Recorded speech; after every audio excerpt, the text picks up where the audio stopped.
Alright guys, so it's now time for the final part of our little lesson on the distributive law. Now, during this part, I've got one more group of friends to introduce you to, and these are the negative unit, the negative x, and the negative y. Now, if you're wondering how you can actually model this using your little squares that you've got here, well, fair question. It's as easy as flipping it over. So this one here is a positive y, and now we have a negative y, like what you can see here. Same with if you've got a positive xy, flip it over, it's now a negative xy. How exciting is that? Now, how do we get these? Well, what we've got here is we've got an x times a negative x. So what I'm going to do is I'm going to multiply this by putting the x over here and the negative x, so that's the white version, up here like so. Now what do I get when I get an x times a negative x? Alright, well, it's going to be a negative x squared because I've got the height of an x and the width of an x. But this is the key point to this. If they are different colours, so if they're different colours, you get a white answer here. So different colours, a white answer here. Alright, so x times a negative x is negative x squared. What happens if I get a negative y times a y? Alright, well, it's going to be negative y, which is going to be the white version of the y, times a y, which is going to be the black version of the y. Now, what happens when I have a height of a y and a width of a y? Well, it's going to be a y squared, but which colour is it going to be? Well, different colours means it's going to be the white y squared, and the white y squared is negative y squared. So this is the negative y squared.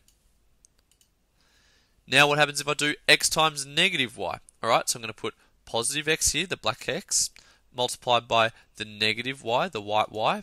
Now what's going to happen? Well, I'm going to have the height of an x multiplied by the width of a y. So we know it's going to be an xy, but what colour will it be? Well, it's going to be black and white. Well, that's going to be a white because of different colours. Now the y is negative xy, so x times negative y is negative xy. And this, of course, is the negative xy. What about if I get negative x times y? Alright, so that's the white x multiplied by a black y. Negative x times positive y, so white and the black, well, it's going to be a height of an x, a width of a y, so I'm going to have an xy, and I've got two different colours, or a negative and a positive, therefore you get a negative. So negative x times positive y is negative xy. Therefore, this is the bit that some people struggle with a little bit. What happens if I have a negative x times a negative y? So my negative x, my white version here, and my negative y. Now, if you've got a prediction, maybe just write it down somewhere, because this might be a little bit tricky. But let's have a think about it. Negative x, negative y. Now I know I've got a height of x and a width of y, so therefore I know it's got to be an xy. Now is it going to be white or black? Now I said before, if they're different colours, it's white. But if they're the same colours, it becomes a black. So I get positive xy. So that, once again, if I have the same colours here, it becomes a black. Just like when I had positive x times positive y was positive xy. Just like what we did before. So if they're the same colours, like negative x and negative y, you still get a black. Doesn't matter if they're both white. So, here we go. What I want you to do now is go through and attempt the question x multiplied by x minus 3. Remember, when you're done, press play so you can check your answers out against mine. Excellent, welcome back. Now we've got x times x minus 3, so I've got positive x over here, multiplied by positive x, because this is a positive x, minus 3, so that's negative 3 units, so 3 white squares like so. Now what's going to happen here? I've got x, positive x, times positive x. Now they're the same colour, so it's going to be positive x squared. Positive x multiplied by negative 1, so height of x and a height of 1. A width of 1, sorry. Height of x, width of 1, different colours, means it's white. Height of x, width of 1, different colours, means it's white.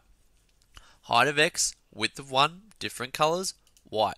So what's my answer? Well, I've got a positive x squared and 1, 2, 3 negative x's, so I've got positive x squared minus 3x, or x squared minus 3x.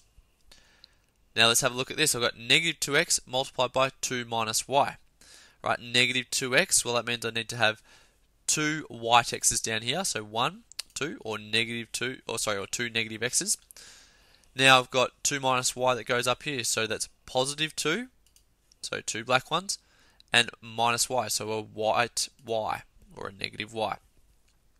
Now when I go through and I do this, I've got negative x times y, so it's a height of x, a width of 1, and the height of x and width of 1, but they're black and white, so they're different colours, so it's going to be a negative x.